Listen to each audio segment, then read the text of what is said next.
नमस्कार, मी डॉक्टर कविता राणे. आपल्या सर्वांचं स्वागत जय महाराष्ट्र विशेषमध्ये. महायुतीमध्ये कोणतेही मतभेद नाहीयेत. राज्यामध्ये महायुतीचं सरकार आल्यापासून या संदर्भातले दावे वारंवार केले जात आहेत. पण स्थानिक स्वराज्य संस्थांच्या निमित्तानं हे दावे असे काही फोल ठरतायत आणि इतके फोल ठरतायत की महायुतीतल्या नेत्यांना आता सारवासारव करताना सुद्धा नाकी नऊ येत आहेत. आता खरं तर राजकारण म्हटलं की कुरघोडी येतातच. एकमेकांच्या निकटवर्तीयांवर निशाणा साधणंही आलं, आरोप प्रत्यारोप आले. पण हे आरोप करणारे एकाच युतीमधले असतील आणि त्यातही ते एकत्रितपणे सत्तेत असतील तर बडी पंचायत होते. महायुतीतल्या तीनही पक्षांमध्ये सध्या जे नाट्य सुरू आहे त्यात सगळ्या नेत्यांची हीच अवस्था आहे. त्यातही भाजप शिवसेनेमध्ये ज्या ठिणग्या उडतायत ना, त्यामुळे फडणवीस आणि शिंदेंमध्ये दुरावा निर्माण झालाय. हे प्रश्न सर्रास उपस्थित केले जात आहेत. नेमकं महायुतीमध्ये सुरू काय आहे आणि निवडणुका अगदी ऐन तोंडावर असताना, काही तासांवर मतदान असताना या वादांची इतकी चर्चा का होते बघा.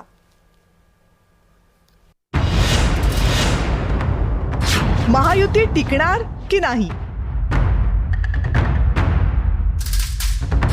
2 डिसेंबर नंतर महायुतीत भूकंप येणार? शिवसेना, भाजप आणि राष्ट्रवादी काँग्रेसमध्ये सगळा आलबेल आहे का? या सगळ्या प्रश्नांची उत्तरं देताना सध्या महायुतीच्या नेत्यांची चांगलीच दमछाक होतीये. आणि यासाठी सर्वात स्फोटक मुद्दा ठरला तो कणकवलीमध्ये निलेश राणेंनी केलेल्या स्टिंग ऑपरेशनचा. भाजपचे नेते विजय केनवडेकरांच्या घरी जाऊन तिथं 20-25 लाखांची रोकड असल्याचा दावा शिवसेनेचे आमदार निलेश राणेंनी केला आणि आरोपांची राळ सुरू झाली. राळ एवढी की मुख्यमंत्री देवेंद्र फडणवीस आणि उपमुख्यमंत्री एकनाथ शिंदे यांनाही त्यात उडी मारावी लागली. निलेश राणेंच्या आरोपांचा खरा रोख होता तो भाजपचे प्रदेश अध्यक्ष रवींद्र चव्हाणांकडे. रविवारच्या सभेत सुद्धा निलेश राणे चव्हाणांना चिमटे काढायला विसरले नाहीत.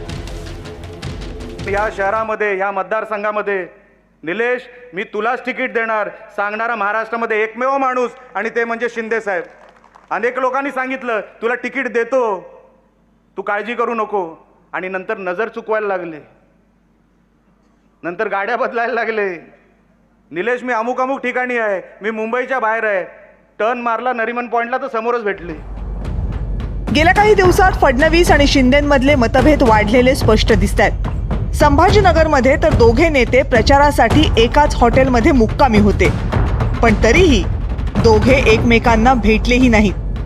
अर्थात ते का भेटले नाही त्याचं स्पष्टीकरण त्यांनी दिलं, पण त्या स्पष्टीकरणामधून एकाच छताखाली असूनही हे नेते एकमेकांना भेटले नाहीत हेच ठसठशीतपणे अधोरेखित झालं. शेवटी आम्ही दोघेही आता प्रचारात पूर्णपणे मग्न आहोत. फोनवर तर आमचं बोलणं रोजच होतं, त्याच्यामुळे आता भेट झाली नाही झाली तर ते तयार व्हायचे आहेत. मला लवकर निघायचं आहे कारण माझ्या सभा लवकर ठेवल्या, यात कोणती मोठी गोष्ट आहे. आता मुख्यमंत्र्यांनी असं म्हटल्यावर शिंदेंना सुद्धा सारवासारव करणं गरजेचं होऊन बसलं. आरोप प्रत्यारोप मी केले, मुख्यमंत्र्यांनी केले, बिलकुल केले नाही. आम्ही ही निवडणूक स्थानिक पातळीवरची आहे, स्थानिक विषयाने घेऊन करतोय. स्थानिक विषयांचा विषय त्या ठिकाणी आहे, स्थानिक समस्या आहे, स्थानिक प्रश्न. ही स्थानिक प्रश्नावरची निवडणूक आहे, ही कार्यकर्त्यांची निवडणूक आहे. त्यामुळे इथं राजकीय भाषण करणं काही त्याची आवश्यकता नाही. आता ज्या स्टिंग ऑपरेशन वरून हे सगळं सुरू झालं ते प्रकरण सुद्धा अजूनही संपलेलं नाही बरं का. रविवारी प्रचारासाठी कोकणात गेल्यावर एकनाथ शिंदे आवर्जून निलेश राणेंच्या घरी गेले.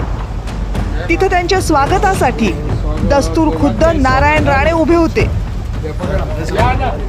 एवढंच नाही तर जाहीर सभेमध्ये शिंदेंनी निलेश राणेंचं तोंड भरून कौतुक केलं आणि भाजप शिवसेना वादात आपण निलेश राणेंच्या पाठीशी उभे आहोत हेही दाखवून दिलं. निलेश म्हणजे शिवसेनेची भगवी रेष आहे. इलाका किसका भी हो, धमाका निलेश राणे ही करेगा.